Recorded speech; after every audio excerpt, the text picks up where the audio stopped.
Memorial Day as we honor those who serve in our country. It's also a day to pay tribute to our unsung heroes, those who care for our servicemen and women after the return home. And right now, there are an estimated 5.5 million military caregivers in our nation. Joining me now, Layla McDowell, Washington correspondent for Rise TV, and Pamela Stokes-Eggleston, a military caregiver and part of Blue Star Family's Caregivers Empowering Caregivers.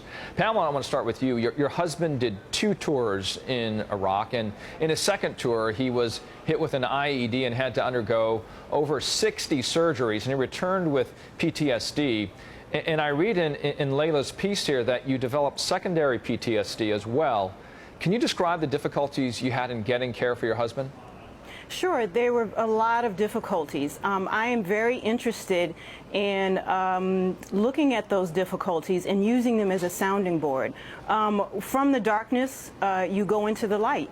And I'm interested in looking at the present moment. My story is the here and now, today.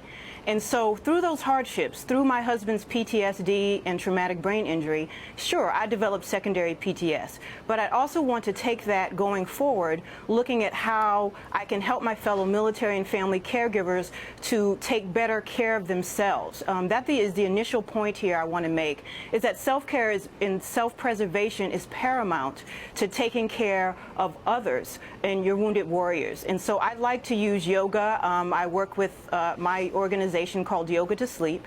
And I also developed the Caregivers Empowering Caregivers program through my experiences and hardships, challenges, and blessings as a veteran caregiver. Pamela, you've heard some of the critics who are now saying that perhaps the VA should be privately run. As a caregiver yourself, what do you think needs to change?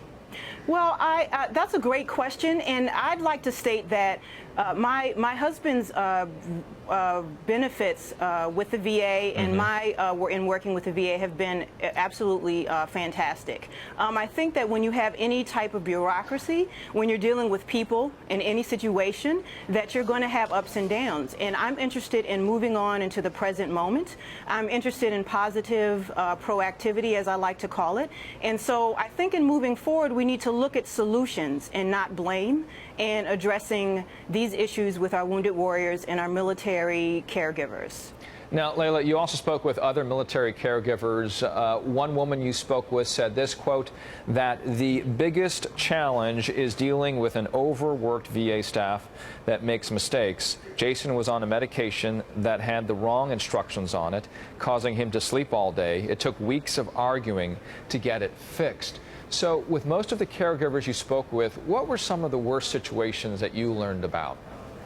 Well, a lot of them talked about overworked staff, which they said argues for more resources for the VA. And the other problem is for these caregivers is that most programs, whether they're nonprofit, privately run, or public, when they deal with veterans, they don't think about the hidden heroes, the caregivers. And particularly for post 9/11 caregivers who are dealing with a lot of the traumatic brain injuries, the PTSD, there's about 750,000 cases of that.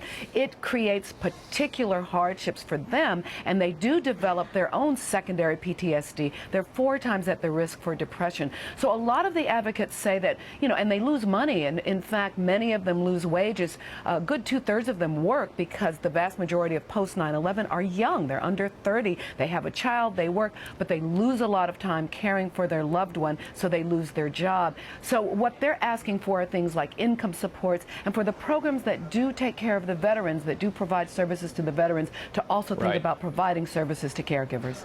Layla McDowell, Pamela Stokes-Eggleston, thank you for your time. We'll have to leave it there. I appreciate you stopping by, though, today.